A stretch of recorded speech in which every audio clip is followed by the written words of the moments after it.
depending on when you're watching this, good afternoon, good evening, or good night. My name's Ross, and as always told out of Voice of Radio. So today, we need to take a little bit of a look at the FAQ for Brilliant Stars. Pre-releases have started now. That means the lovely folks over at Pokegym have gone and published the FAQ. And like I tell you every time, firstly, massive shout out to the lovely folks from Pokegym for providing this. And secondly, if you're going to be playing the Pokemon TCG, you need to know the rulings. So starting off, we've got Alchemy. We've got the ability here, Additional Order. If this Pokemon is in your active spot, your turn does not end when you play the supporter card Cafe Master, which would usually end your turn. Okay, what happens if you've got Alchemy in the active, you play Cafe Master, but then retreat? Does that then end my turn? No, absolutely not. The only thing that matters is, were you in the active at the point you played Cafe Master? After that, any ending the turn stuff that could have happened has already been and gone. Now, Hauntcrow is coming in this particular set, and it is bringing back that ability we've seen before that lets you have up to 4 Pokemon tools attached to it. So, of course, that leads to 2 fairly obvious questions. Can I have more than one tool of the same name? And do the effects of the tools stack? For instance, if I've got multiple Vitality Band, does that mean I do multiple extra damage? Yes. To both. Just yes. How lovely. Now, Cherubi comes in with a nice new ability, Lively Fruit, which prevents all effective attacks from your opponent's Pokemon done to this Pokemon. And it specifically mentions that damage is not an effect of an attack. Well, what about moving or placing damage counters? Well, we've seen this before, we know this one. Moving damage counters and placing damage counters are not damage, they are an effect of an attack.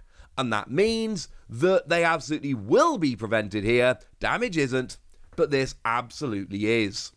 Now, one of my very favourite abilities from the new set, one of my favourite cards from the new set is Napoleon, with its ability Emergency Surfacing. Once during your turn, if this card is in your discard pile and you have no cards in hand, you may put this card onto your bench and draw 3 cards. Cool. Well, what about cards like Torterra? Now, for anyone that may have forgotten, Torterra is another one from the new set which looks super interesting, but it does 50 damage for each evolution Pokemon in play. So the question then becomes, if you put Napoleon onto the bench using its ability, does it count as an evolution Pokemon or not? Yes. Yes, it does, ladies and gentlemen. It's very strange. Again, this is a ruling we've seen before. It's counted as an unevolved evolution Pokemon, or something along those lines. Even though it hasn't evolved, it is still considered to be an evolution Pokemon. Bit weird? Yes, honestly. But that's alright, ladies and gentlemen. That's alright. Now, Entei is coming around in this particular set, and it's got the ability Fleet-Footed, which of course is the exact same ability we see on Suicune. And for what it's worth, Raikou in the same set as well. They are very much the same card with different HP and retreat costs, and I suppose energy cost. If I use Entei's Fleet-Footed ability, that's the one that lets you draw a card if it's in your active spot once per turn, and then retreat it for another one on my bench, can I use that one as well? Yes, you can. Once per turn applies to the Pokemon that uses the ability. Remember, there are some Pokemon out there, like Crobat for instance, that is 1 per ability regardless of how many you've got in play. However, that one does specifically mention it. When it is once per turn, even if you've got multiple, it's still only once per turn, it will specifically say so on the card. Now, we know that Garchomp received an errata. We're not going to be talking about that. We've talked about that before. But it does still have this Sonic Slip ability, which says that when you evolve into it, you may prevent all damage and effects of your opponent's Pokemon's attacks done to this Pokemon until the end of your opponent's next turn. Okay.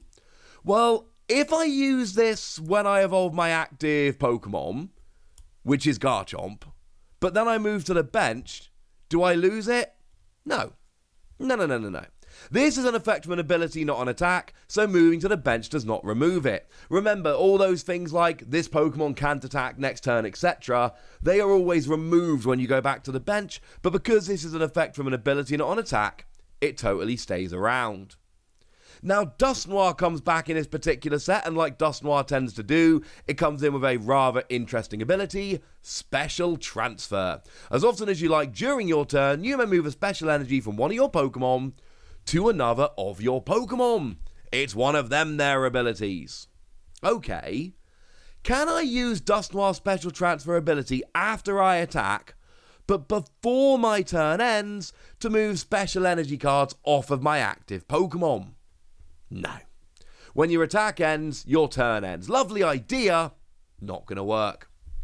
Well, if I use Dustnoir's Special Transfer ability to move an Aurora energy to another Pokemon, do I have to discard a card from my hand as per the text of Aurora energy? No, absolutely not. Because Aurora energy makes you discard a card from your hand when you attach it. This is not attaching, this is moving, and those, ladies and gentlemen, are very much not the same thing. So Trade is back with Liepard, but it's not quite the same. It's an ability that says discard a card from your hand and draw 2 cards. So the question there is, can I use Liepard's Trade ability if there are no cards in my deck just to discard a card? And the answer is no.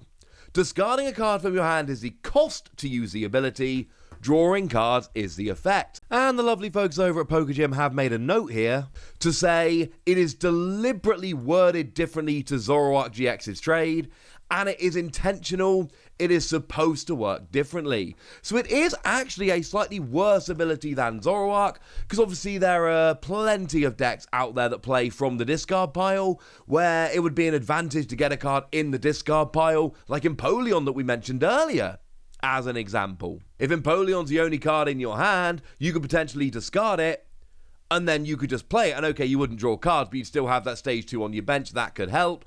No. Doesn't work like that, ladies and gentlemen. You cannot use Trade if there aren't any cards left in your deck. So moving from abilities onto attacks, we've got Raichu V's Fast Charge. For a single lightning energy, if you go first, you can use it during your first turn. Search your deck for a lightning energy and attach it to this Pokemon. Can I use it otherwise? Like if it's not my first turn going first, can I just use it normally? Absolutely. The text about if you go first is in addition to any other turns during the game. Now, Castform is back with Hurricane, 2 colourless energy, 30 damage, and move one of your basic energy attached to this Pokemon to one of your bench Pokemon. What if I have no bench Pokemon? Do I have to discard an energy card? No. If you have bench Pokemon, you have to move an energy over. If you don't, you can't. So you don't. Simple as that. Now, Moltres comes along, and this is a fairly interesting one of the pre-release promos. For 1 colourless energy, Inferno Wing says 20 damage, but if this Pokemon has any damage counters on it, this attack does 70 more, though you don't apply weakness. Okay, well, do you still apply weakness when you do the extra 70 damage? No! No, it doesn't apply weakness, ladies and gentlemen. Ever. Sorry about that. Now, Provopass returns in this set with Magnetic Pull, 2 colourless energy, switch your opponent's active with one of their bench, and do 40 damage to the new active. Does it do 40 damage if the opponent cannot switch their active Pokemon, or if their bench is empty? No. If you cannot switch your opponent's Pokemon, there is no new active Pokemon, and you're doing the damage to the new active Pokemon. So no, ladies and gentlemen, that does not work. Sorry, that's the way it is. Now, the deck I'm probably most excited about from the new set is Wormadam. Remember, there are 3 of them, and they've all got the attack Matron's Anger. For 2 colourless energy, 30 damage base, plus 10 more for each Pokemon in your discard pile. Well, if I attack with Wormadam's Matron Anger, and I have 3 parts of a V-Union in my discard pile, does that count as 3 Pokemon for adding to the attack damage? Yes. Essentially, Matron's Anger, Pokemon means Pokemon cards. And that kind of has to be the case here, because otherwise it would be really harsh to limit you to 4 in total of the V-Union, when they all counted as 1 in the discard pile. Clefable comes in with the attack Moonlight Miracle. For 1 colourless energy, you flip 3 coins. For each head, you pick one of your Pokemon, and then you essentially evolve it from the deck, which is really quite good. Well, if I flip 2 or more heads, can I search for a stage 1 that evolves from one of my Pokemon and evolve it, and then search for the stage 2 and evolve it again? No. First you choose a Pokemon, then you do the evolving, so unfortunately it wouldn't let you evolve the same one twice. Can I use it if the only Pokemon I have in play cannot evolve?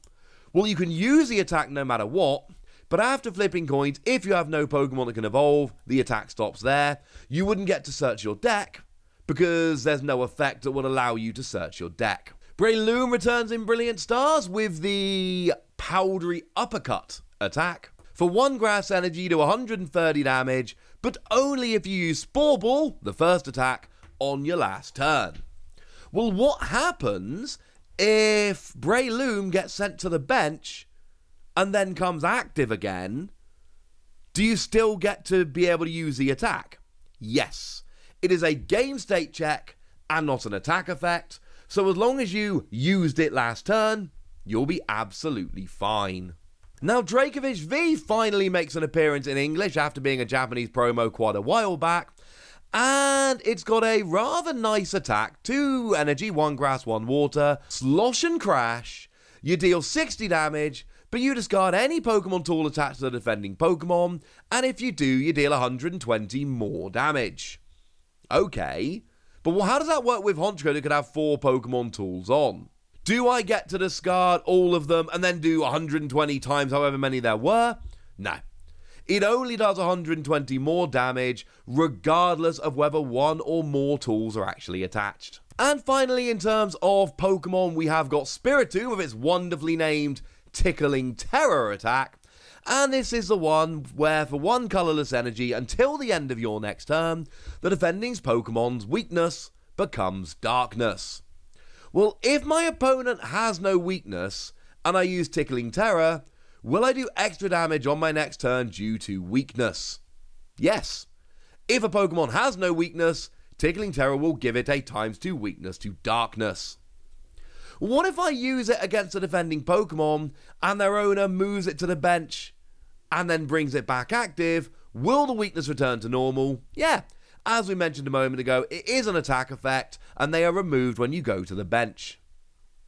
And the final kind of card ruling we've got here is Double Turbo Energy.